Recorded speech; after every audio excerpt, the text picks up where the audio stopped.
ناظرین، جیسا کہ آپ کو معلوم ہے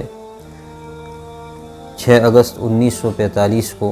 امریکہ کی طرف سے جاپان پر ایک ایٹمی حملہ ہوتا ہے اور اس حملے کے نتیجے میں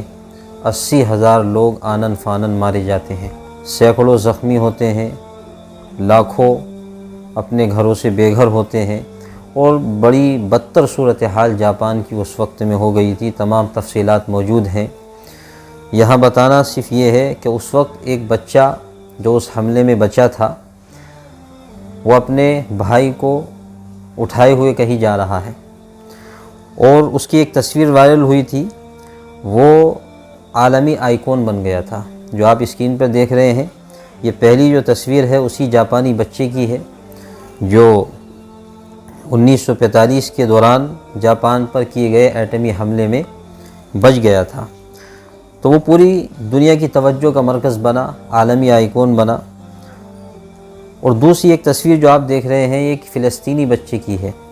جو اپنی زخمی بہن کو اٹھائے ہوئے ہے اور غزہ کی پٹی کے وسط میں کئی کلومیٹر دور تک اپنے ننگے پاؤں چل رہی ہے۔ اس کے بال سنہرے ہیں،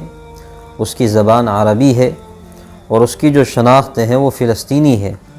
اس لیے وہ عالمی آئیکن تو کیا خود عربوں اور مسلمانوں کی توجہ حاصل کرنے سے بھی قاصر ہے۔ بتانے کا مقصد یہ ہے کہ یہ اس ظالم دنیا کا قانون ہے جس میں ہم اور آپ رہتے ہیں۔ آپ نے بارہا سنا ہوگا کہ اگر ویسٹ کے اندر کوئی کتا بھی مر جاتا ہے تو جو پوری دنیا کے امن اور امن کے جو ٹھیکیدار ہیں وہ واہ ویلا کرتے ہیں، لیکن اس وقت کے اندر آپ دیکھ رہے ہیں فلسطین کے اندر کیسا نرنسہار ہے اور کس طرح سے جو ہے اسرائیل کی طرف سے جینوسائیڈ وہاں کیا جا رہا ہے، لیکن سب کی زبانوں پر تالے لگے ہیں۔ تو بحیثیت انسان چونکہ سب برابر ہیں، سب کی جانیں قیمتی ہیں، چاہے وہ کسی بھی ریلیجن سے جو ہے تعلق رکھتے ہوں، تو ہر ایک کے لیے ایک سا قانون ہونا چاہیے، ہر ایک کے لیے انصاف برابر ہونا چاہیے۔ ہماری دعا ہے کہ اللہ تعالیٰ ان تمام صورتحال کو بہتر فرمائے اور ہر ایک کی جان کی حفاظت ہو، چاہے وہ کسی بھی مذہب سے تعلق رکھتا ہو۔